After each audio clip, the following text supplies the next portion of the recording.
Russia 2 बड़े आज़मों पर फैला दुनिया का सबसे बड़ा मुल्क है, जिसका रकबा 1,75,00,000 मुरब्बा किलोमीटर पर मुश्तमिल है।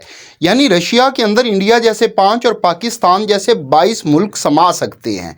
रशिया की सरजमीन मुख्तलिफ हैरत अंगेज़ और कुदरती शाहकार से भरपूर है। रशिया को देखने वाली आंख हैरान रह जाती है और इसके अंदर कई अजायबाते आलम शामिल हैं। पाकिस्तान सागा में एक बार फिर से खुशामदीद।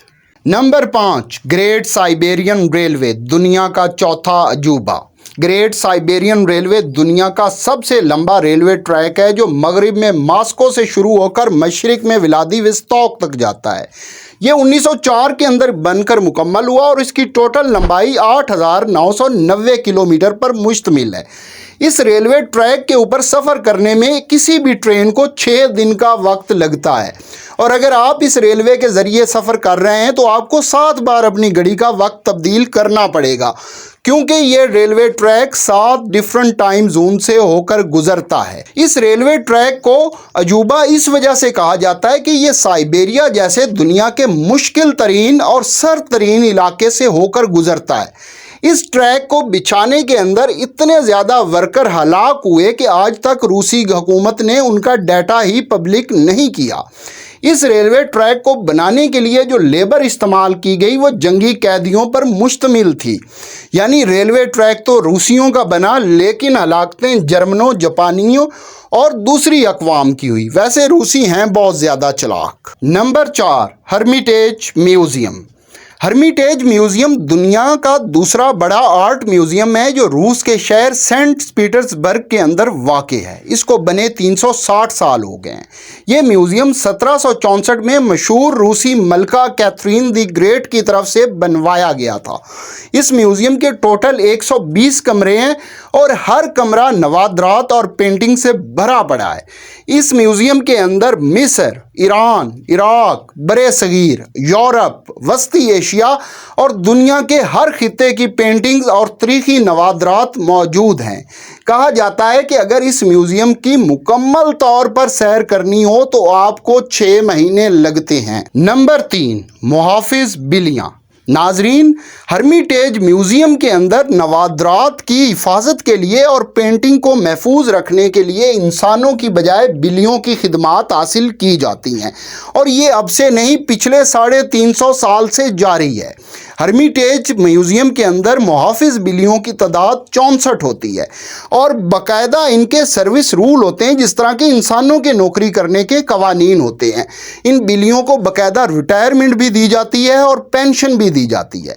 इन बिल्लियों के लिविंग क्वार्टर म्यूज़ियम की बेसमेंट के अंदर मौजूद हैं, लेकिन चाहे बिल्ली हो या बिल्ला, इनके साथ एक जुल्म किया जाता है कि नौकरी देने से पहले इनको न्यूट्रल कर दिया जाता है, ताकि ये म्यूज़ियम के अंदर किसी किस्म की गैर अखलाकी हरकत ना कर सके। Number 2, land lock country. नाजरीन, लैंड लॉक कंट्री ऐसे मुल्क को कहा जाता है जिसके चारों तरफ मुख्तलिफ ममालिक हों और इसकी कोई भी साहिली पट्टी या समंदर के साथ सरहद ना मिलती हो।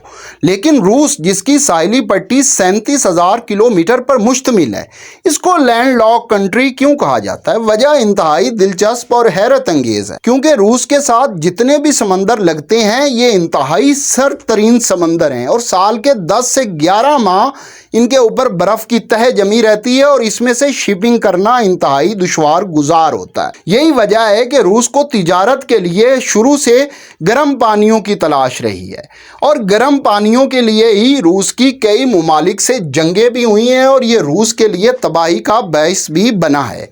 लेकिन रूस की गर्म पानियों की एक बंदरगाह बहरे असवद के ऊपर मौजूद है, लेकिन उसको इस्तेमाल करना रूस के लिए इंतहाई ख़तरनाक और दुश्वार गुजार होता है, क्योंकि इस बंदरगाह से चलने वाले जहाज़ नेटो ममालिक तुर्की और यूनान के बीच से होकर गुजरते हैं और इस रास्ते को अमेरिका और नेटो किसी वक्त भी बंद कर सकता है। और इसके ऊपर हम एक डिटेल वीडियो कर चुके हैं, जिसका लिंक डिस्क्रिप्शन के अंदर मौजूद है। Number 1, graveyard of emperors, शहनशाहों का कब्रिस्तान। रूस को तारीखी तौर पर शहनशाहों का कब्रिस्तान कहा जाता है, क्योंकि जितने भी ताकतवर बादशाह खित्ते के अंदर हुए, उन्होंने रूस के ऊपर हमला ज़रूर किया। वो आए तो फातेह बनकर, लेकिन गए शिकस्त खुर्दगी के आलम में। اور اس کی مین وجہ روسیوں کی ایک دفاعی ٹیکنیک تھی۔ جب بھی کوئی بادشاہ روس کے اوپر حملہ کرتا تو روسی اس کا مقابلہ کرنے کے بجائے پیچھے ہٹنا شروع کر دیتے، کیونکہ روس ایک بہت زیادہ وسیع ملک تھا۔ یہ رستے میں آنے والے اپنے ہی شہروں کو روسیوں نے جلایا اور اپنے گوداموں کو آگ لگا دی تاکہ دشمن فوج کو غلہ اور اناج نہ مل سکے۔ دشمنوں نے ہمیشہ گرمیوں کے شروع میں حملہ کیا اور جب تک وہ روسیوں کے دارالحکومت ماسکو پہنچتے تھے تب تک سردیاں آ چکی ہوتی تھی، اور روس کی سردیوں کو صرف روسی ہی برداشت کر سکتے ہیں۔ اور جب یہ حملہ آور فوجیں واپس جانے لگتی تھی تو روسی فوج کسی نہ کسی جنگل سے نکل کر سامنے آ کھڑی ہوتی تھی کہ آئیں ہمارا مقابلہ کریں، اور اس طرح جو بھی بادشاہ آیا وہ ہمیشہ شکست خوردگی کے عالم میں یہاں سے نکلا اور اس کی فوج تباہ ہوئی۔ نپولین 8 لاکھ کی فوج کے ساتھ آیا تھا، لیکن واپسی پر صرف 10,000 فوجی اس کے بچے تھے۔ اسی طرح ہٹلر کو بھی روس میں شکست ہوئی اور اسکینڈینیویا کے کئی بادشاہوں کو روس کے اندر شکست دی گئی، اور تاریخی طور پر جو سب سے زیادہ حملہ آور اور جارح قوم منگول مانی جاتی ہے، ان کو بھی شکستیں روس کے علاقے کے اندر ہی ہوئی، لیکن اس میں روسیوں کی بہادری کا اتنا عمل دخل نہیں ہے جتنا روس کے جغرافیائی حالات اور سخت موسم کا ہے۔ ویڈیو کو لائک کیجیے گا اور چینل کو سبسکرائب ضرور کیجیے گا۔